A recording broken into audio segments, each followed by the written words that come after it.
Los tres santos reyes, los tres y los tres. Los tres santos reyes, los tres y los tres. Los saludaremos con divina fe. Los saludaremos con divina fe. Taraila, taraila, taraila, taraila, taraila, taraila, taraila, taraila.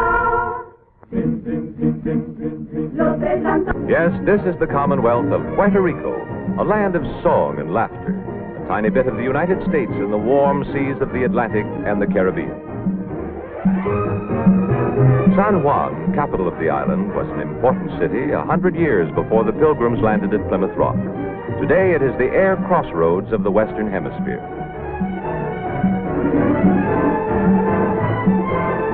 Walk down any street in this 400-year-old city, you'll hear staccato Spanish. You'll see Spanish signs. Every square block presents a sharp contrast between Old Spain and Main Street, USA. Columbus discovered Puerto Rico in 1493. This is La Fortaleza, Puerto Rico's White House, built in 1533 as a Spanish fortress. Today, the flag of the Commonwealth of Puerto Rico waves proudly beside Old Glory. Governor Luis Muñoz Marin, who spearheaded Puerto Rico's world-famous Operation Bootstrap, leads ceremonies marking the island's new status as a Commonwealth with its own constitution. Heroes of Korea, some of the 5,000 Puerto Rican troops who served valiantly with United Nations forces. Complete self-government was approved by the U.S. Congress, and union by consent with the United States was overwhelmingly voted by the people of Puerto Rico, American citizens all. Today, Puerto Rico has come into its own, a real democracy.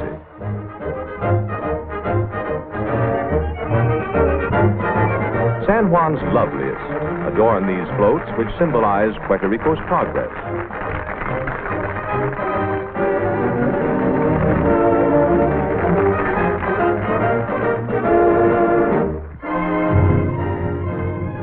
If you're in a hurry, high-flying Constellations get you to San Juan in about 6 hours from New York or 4 hours from Miami. Low-fare tourist flights are available, too. You land right in the heart of San Juan, only a few minutes away from the hotels and beaches. There are no customs barriers, and the U.S. dollar or dime is standard currency. More than 500,000 passengers each year go through this air terminal. They call this San Juan's Gold Coast, the center of its resort hotels, casinos, and nightlife. Here is the Condado Beach Hotel with its private oceanfront beach club. It's a vacation paradise 12 months of the year.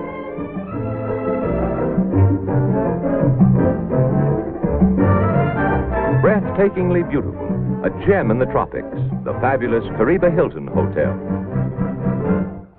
Even the approaches are modern. Every room is air-conditioned. Here truly is living fit for a king. A hotel bathed in sunshine and splendor, with its private bathing lagoon, swimming pool, and elaborate recreational facilities.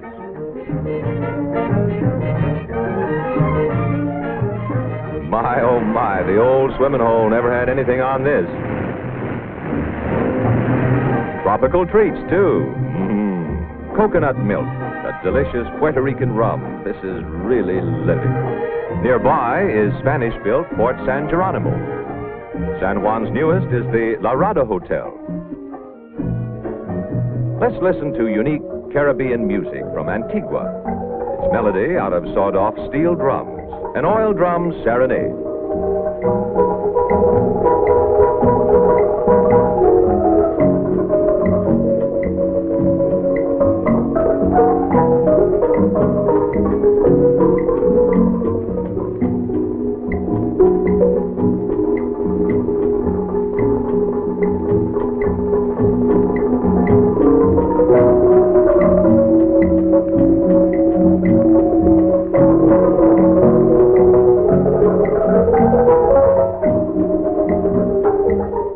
Headquarters for big game sports fishing.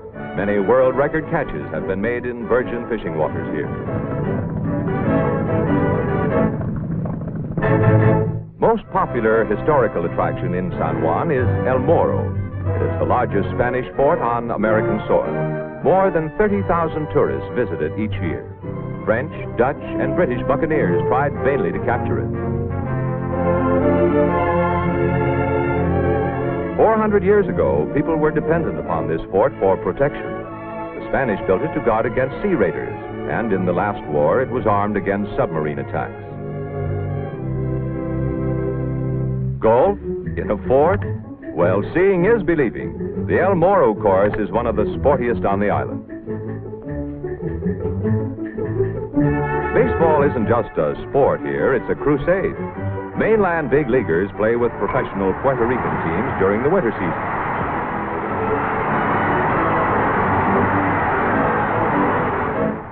Broad avenues in San Juan lead to residential districts where houses resemble those in Florida, California, or Texas.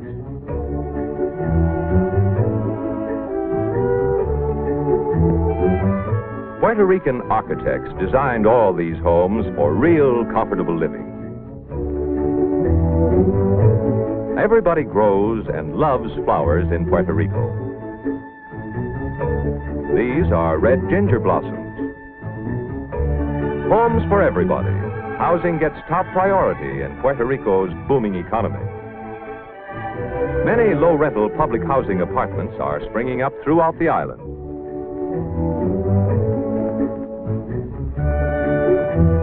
Let's take a trip over modern concrete highways into the country.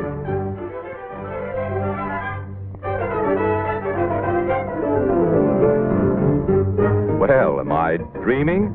It sure looks like someone turned back the clock 100 years. It's the revival of an old coconut mask festival at Louisa, just 45 minutes from San Juan. And how'd you like to see this the morning after?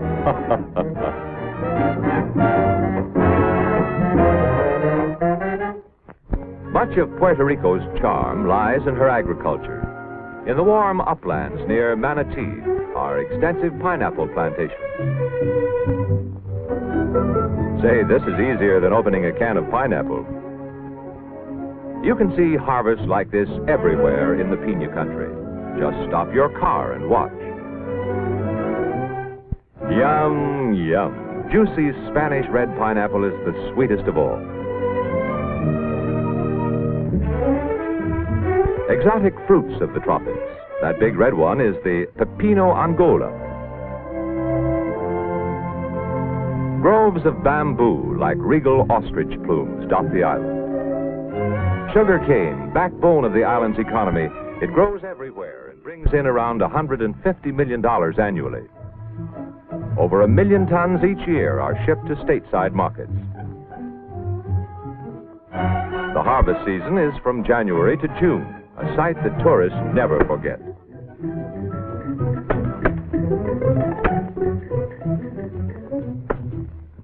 Third largest city on the island is Mayagüez, a typical Spanish colonial community of 60,000 people.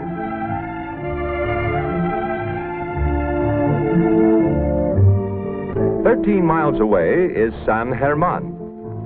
Puerto Rico, as you can see, is small, averaging 35 miles wide and 100 miles long. Diego Colón, brother of Columbus the discoverer, named San Germán in honor of King Ferdinand's wife. Here is Portacelli, built 4 centuries ago by Dominican monks. La Parguera is on the south coast of Puerto Rico, on the Caribbean. Spanish conquistadores planted many of these shade trees covering the roads to make their journey on horseback cool and comfortable.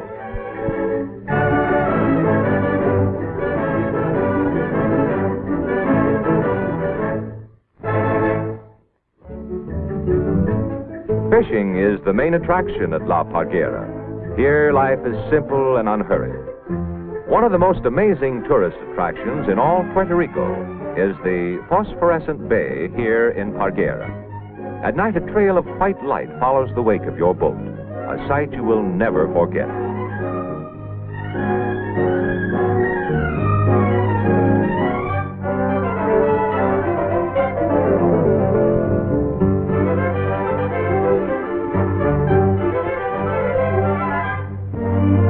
But if you want contrast, you'll find it here in Ponce. Here's the city, seen from a hill. As in traditional Spanish colonial cities, Ponce started with its cathedral and plaza. It's the second largest city in Puerto Rico, the proud stronghold of old customs and culture, and it retains much of the charm lost to progress in other parts of the world. Ponce was named for Juan Ponce de Leon, seeker of the Fountain of Youth, and Puerto Rico's first governor. Ponce's fire department is both original and strictly traditional. Its members are volunteers, but ready at the sound of the bell for anything. There they go in a blaze of color. It could be a fire, but it's only practice.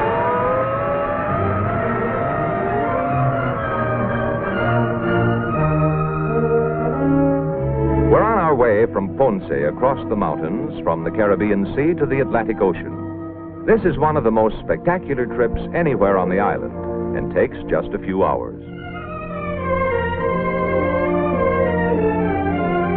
It's really chilly up here in the evenings.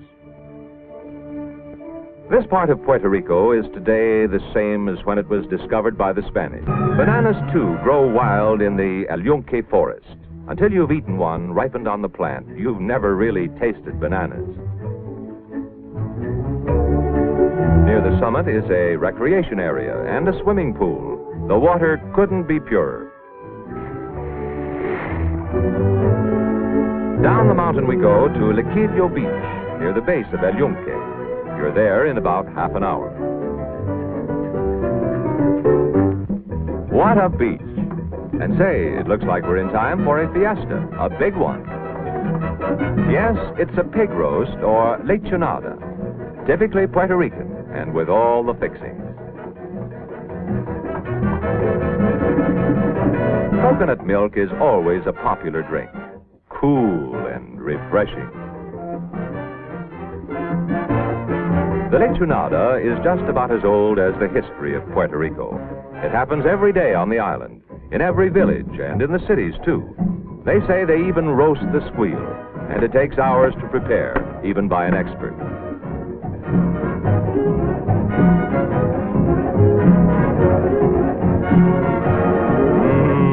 And I mean it.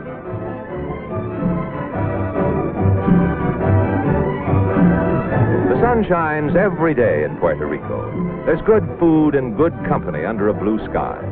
Well, it all adds up to the kind of vacation you'll never want to end.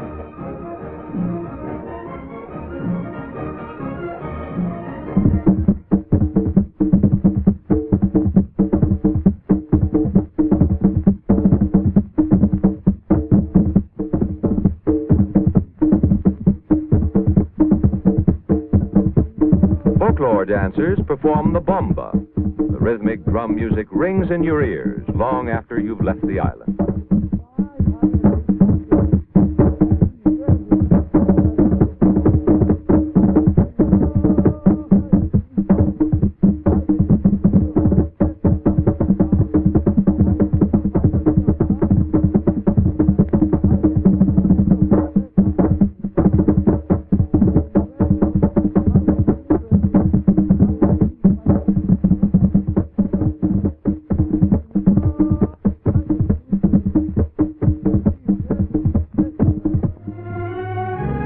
Well, folks, we're on our way home. The magic of Fiesta Island will haunt you long after you've passed El Morro. Someday you'll return. Nobody here says goodbye, only hasta luego.